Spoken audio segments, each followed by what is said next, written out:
अस्सलाम वालेकुम जी, welcome back to my channel. आज मैं बहुत ही मज़ेदार यमी यमी हलीम बना रही हूँ अपने किचन में। हलीम बनाने की ऐसी टेक्निक आपके साथ शेयर करूँगी कि आपकी हलीम भी लेसदार बनेगी और गोश्त का रेशा रेशा वाजिया नज़र आएगा। तो इस तरह की हलीम अगर आप भी बनाना चाहते हैं, हलीम आपको फेवरेट लगती है, तो आपको सारे सवालों के जवाब आज की इस रेसिपी में मिल जाएंगे। फिर आप भी हलीम जो है ज़बरदस्त बना पाएंगे। तो सबसे पहले ले लिया मैंने प्रेशर कुकर, इसमें 1 कप जो है कुकिंग ऑयल शामिल कर दिया। 1 कप क्यों ऑयल मैं इसमें शामिल कर रही हूँ ये आपको बाद में बताऊँगी। कुछ ऑयल हम निकाल लेंगे, बाद में वो हमारे काम आएगा। 2 बड़े साइज़ के प्याज काट के मैंने इसमें स्लाइस की शेप में डाल दिए। इनको अच्छी तरह से हमने ब्राउन करना है।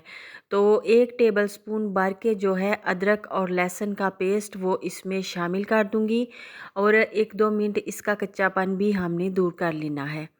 और इसी प्याज में से जो कि हमने अच्छी तरह डार्क ब्राउन किया है, थोड़ा सा मैंने निकाल के साइड पे कर दिया है। 1 पाव चिकन मैंने इसमें शामिल की।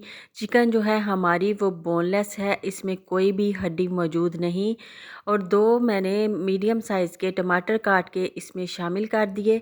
अब हमने कर लेनी है इसकी 5 से 6 मिनट तक बहुत ही अच्छी तरह से भुनाई, ताकि इसकी कोई स्मेल वगैरह बाकी ना रहे। चिकन की नमक, मिर्च, हल्दी, धनिया और ज़ीरा पाउडर ये हमने इसमें शामिल करना है अपने टेस्ट के हिसाब से, कम या ज़्यादा जितना भी आप खाते हैं उतना ही शामिल करिए। और मज़ीद इसकी करेंगे बुनाई।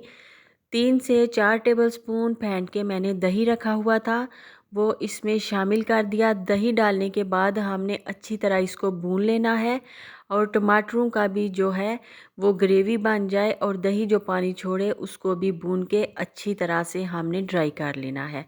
और बुनाई हमारी यहाँ पर हो रही है। मैं आपको चेक करवा दूँ कि आधा कप चने की दाल, आधा कप मसूर की दाल और 1/4 कप मैंने लिए चावल और 1/4 कप ही दलिया। हलीम के अंदर आप जितनी मर्ज़ी दालें जो हैं ऐड कर सकते हैं। लीजिए जी, हमारी जो चिकन है उसकी बुनाई हो चुकी है बहुत अच्छी तरह से। ऑयल जो है ऊपर सरफेस पे आ चुका है। इस पॉइंट पे ऑयल जो है हम निकाल लेंगे एक प्याली में, और ये बाद में गार्निश के टाइम पे हमारे काम आने वाला है, क्योंकि ये बहुत ही खूबसूरत कलर हो चुका है इस ऑयल का। तो इसको बाद में इस्तेमाल करेंगे, थोड़ा सा इसके बीच में रहने देते हैं। अब दालें इसमें ऐड कर देंगे। 1 घंटा पहले से मैंने दालें जो हैं भिगो के रख दी थी। तो अगर पहले से भिगो के रखी हूँ दालें तो बहुत ही अच्छी तरह से गल जाती हैं और हमारी जो हलीम है वो बहुत ही ज़बरदस्त बनती है। तो ये कुछ छोटे छोटे पॉइंट होते हैं जिन्हें लाजमी ध्यान में रखना चाहिए, फिर हमारी रेसिपी जो है ज़बरदस्त बनती है।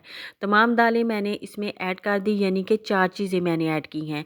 आप इससे ज़्यादा भी दालें ऐड कर सकते हैं और चने की दाल का भी हलीम बना सकते हैं। प्रेशर कुकर को मैंने बंद किया था 20 मिनट के लिए और दालें और चिकन बहुत ही अच्छी तरह से गल चुकी हैं। मैं चिकन को निकाल के चॉपर में नहीं डालूंगी क्योंकि ये बहुत अच्छी तरह से गल चुकी है। आज मैं घोटने से ही इसको घोट लूँगी हलीम को बहुत अच्छी तरह से। ना तो चॉपर का यूज़ करूँगी और ना ही ब्लेंडर का। ब्लेंडर मेरे पास मौजूद है, लेकिन घोटने से ये दालें जो होती हैं, हलीम होती है, ये बहुत अच्छी लेसदार बनती है और चिकन के रेशे भी अलग हमें नज़र आते हैं। अगर हम किसी मशीन में से इसको पीस लेंगे तो चिकन के रेशे अच्छी तरह से नज़र नहीं आएंगे।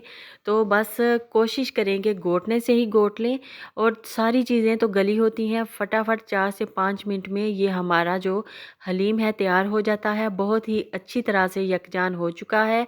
आप इसके रेशे चेक करेंगे, अलहदा-अलहदा चिकन के रेशे नज़र आ रहे हैं, मतलब कि हमारी जो हलीम है ज़बरदस्त सी डन हो चुकी है। डिश आउट कर लेते हैं। आप इसकी कंसिस्टेंसी चेक कीजिए, बस ऐसी ही आपने भी रखनी है। इससे ज़्यादा पतली होगी तो अच्छी नहीं लगेगी। अब जी हलीम को कर लेते हैं थोड़ा सा गार्निश। ऊपर हम ऑयल डालेंगे जो कि हमने पहले निकाला था, इससे कलर अच्छा लगता है। और साथ ही हरी मिर्चें, लीमू और अदरक को काट के रखा हुआ है, उनसे थोड़ा सा डेकोरेट करेंगे और हमारी जो हलीम है खाने के लिए रेडी है। माशाल्लाह जी, क्या ज़बरदस्त इसकी लुक आई है। इसको रोटी के साथ खाएं या फिर खाएं चावलों के साथ, नान के साथ, जो भी आपका फेवरेट हो। तो इंजॉय कीजिए और वीडियो देखते यहाँ तक पहुँच चुके हैं तो इसको लाइक भी कर दें। जहाँ भी रहें खुश रहें, आबाद रहें, अच्छा अच्छा पकाएं और अपने घर वालों को अच्छा अच्छा खिलाइए। अल्लाह हाफिज़।